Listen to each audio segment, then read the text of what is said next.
बिस्मिल्लाहिर्रहमानिर्रहीम। अस्सलाम वालेकुम वरहमतुल्लाहि वबरकातुहू। बच्चों, अगर इस पानस अंद पक नज़र त्रावान वुचान वारियाह किस्मिक मटीरियल्स, वारियाह किस्मिक सबस्टेंसेस। युस सोन टॉपिक रिगार्डिंग मटीरियल्स। मटीरियल क्या गो? ये अंद पक चीज़ इस्तेमाल करा फॉर कंस्ट्रक्शन या that makes the universe, that makes our body, यम तम substance we classify them as materials. या वुचान फील करान, सो दे आर मटीरियल्स। वो यम मटीरियल्स यम ते सबस्टेंस अंद पक डिफरेंट सबस्टेंस डिफरेंट प्रॉपर्टी, या यम ते एलिमेंट्स यम जन मौजूद ऑन द अर्थ, एलिमेंट्स यानी करा क्लासिफाई कत बेस पे करा classify based on their physical properties और केमिकल प्रॉपर्टीज। यानी प्रॉपर्टीन हंदिस बुनियादस पे करान सबस्टेंसेस क्लासिफाई। कमन प्रॉपर्टीन हंदिस बुनियादस पे सपोज निमो डिफरेंट मटीरियल्स, निमो iron, gold, aluminium, coal, sulphur etcetera. वुचान सपोज अगर यम निमो गोल्ड या कॉपर या एलुमिनियम, यम substances they are hard, their surface is shiny, they can be beaten into sheets,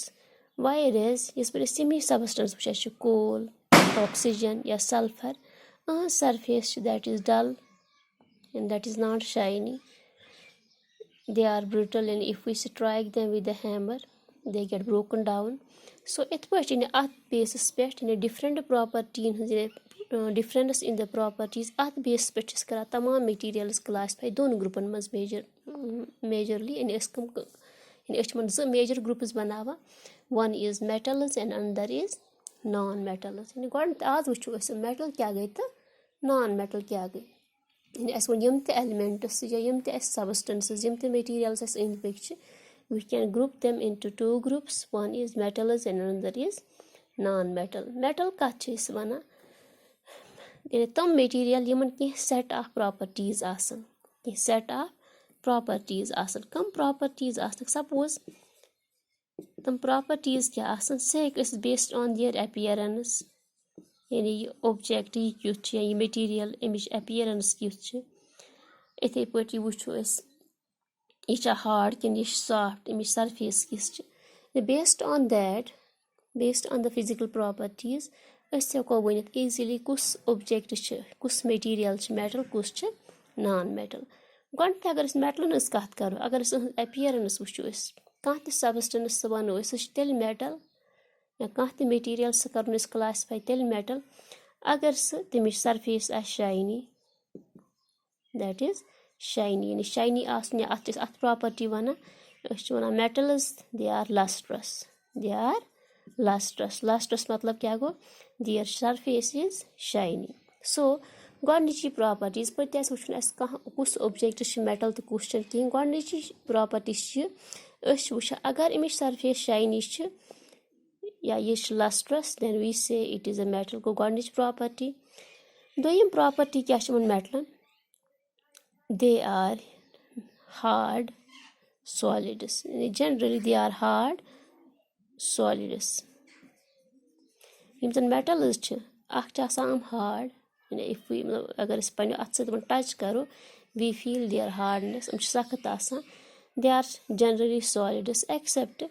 अत यम तम metals they are solids at room temperature, मगर अत एक्सेप्शन मेटल तथ वनान मरकरी। युस mercury it is not solid at room temperature but it is liquid at room temperature। Otherwise वनान all the metals या generally metals they are hard solids at room temperature।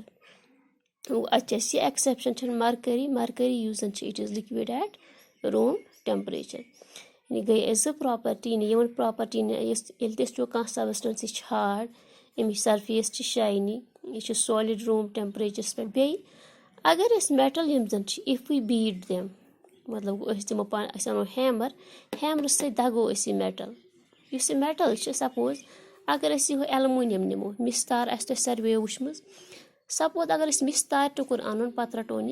कहीं पे या अनो hammer पे दिमो टास वुचान یُس یہِ تار یُس زَن چھِ یہِ چھِ یِوان شیرنہٕ اَتھ چھِ یِوان سُہ شیٖٹ ہیوٗ بَنُن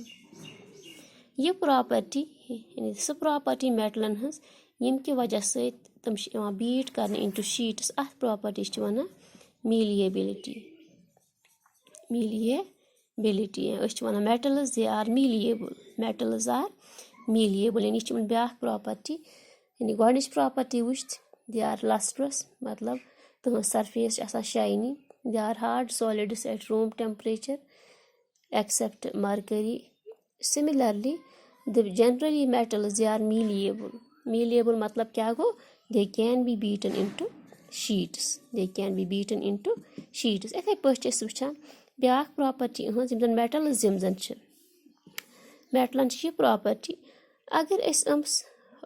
ہیٖٹ کَرو پَتہٕ کَروکھ سِٹرٛچ کَرو دۄیو سایڈو they can be drawn into wires أسۍ ہٮ۪کو یِمَن بَنٲیِتھ تار یُس یہِ پرٛاپَرٹی چھِ میٹلَن ہٕنٛز یعنی they can be drawn into wires أسۍ ہٮ۪کو یِمَن زیچھِ تار بَنٲیِتھ اَتھ پرٛاپَرٹی چھِ وَنان ڈَکٹِلِٹی it is called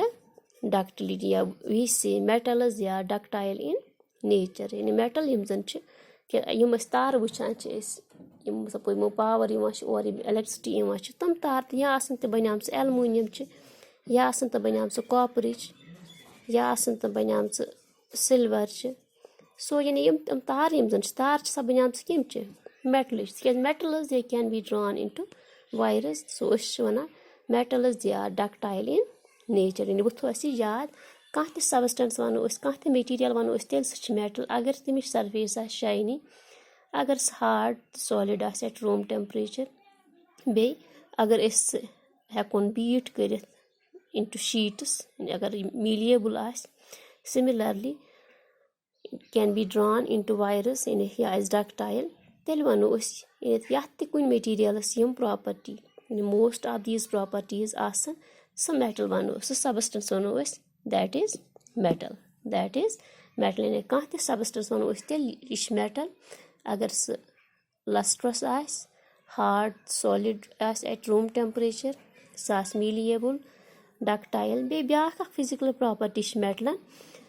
De conduct electricity they are good conductors of electricity metals یِم زَن چھِ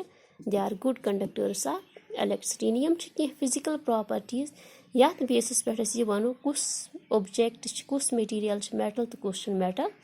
یَتھ تہِ میٹیٖریَلَس یِم پرٛاپَرٹیٖز آسان سُہ آسہِ شاینی سُہ آسہِ ہارڈ سالِڈ سُہ آسہِ میٖلیبٕل تَتھ ہٮ۪کو أسۍ تار بَنٲیِتھ یا یِتھَے پٲٹھۍ سُہ آسہِ گُڈ کَنڈَکٹَر آف اٮ۪لٮ۪کٹرٛسِٹی تیٚلہِ وَنو أسۍ یُس ہیوٗ سَبسٹَنٕس چھُ دیٹ وِل بی کٕلاسِفایڈ ایز میٹَل وۄنۍ یَتھ سَبسٹَنسَس نہٕ یِم پرٛاپَرٹی آسان کِہیٖنۍ سُہ کَرو أسۍ کٕلاسِفاے اِنٹُو نان میٹَلٕز کٕلاسِفِکیشَن کَرو أسۍ کَنٹِنیوٗ بیٚکِس لیکچَرَس منٛز توٚتامَتھ خُدا حافِظ